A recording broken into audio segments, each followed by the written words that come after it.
سعید اور اس کے دوست ہانپتے ہوئے پہنچے۔ امام بچوں کو دیکھ کر مسکرائے اور خوش ہوئے۔ امام کے سامنے کئی سارے شہد کے کوزے رکھے ہوئے تھے۔ امام نے بچوں سے کہا، بچوں آؤ شہد کھاؤ۔ سارے بچے کوزوں کے پاس بیٹھ گئے۔ سعید کے دوست نے کہا، دیکھیں کون زیادہ کھا سکتا ہے۔ پھر سب نے شہد پر حملہ کیا۔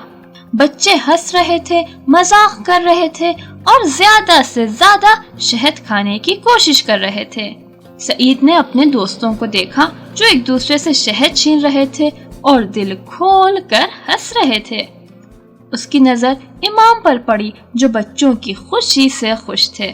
سعید کے ذہن میں ابو کی تصویر آئی جو اسے دیکھ کر ہنستے تھے۔ سعید مسکرایا اور اسے احساس ہوا کہ اب ابو کی یاد اسے ستا نہیں رہی ہے۔ وہ بھی بچوں کے ساتھ شہد کھانے میں لگ گیا۔ بچے جب شہد کھا چکے تو امام نے بچوں کو بلایا اور سب کو بہت ساری انجیر دی۔ بچوں نے اپنے دامن کو انجیر سے بھر لیا۔ سعید کو بھی بہت سی انجیر ملی۔ بچے جانے لگے۔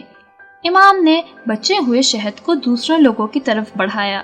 ایک آدمی نے اعتراض کیا، یا امیر المؤمنین، کیوں آپ نے شہد پہلے بچوں کو دیا؟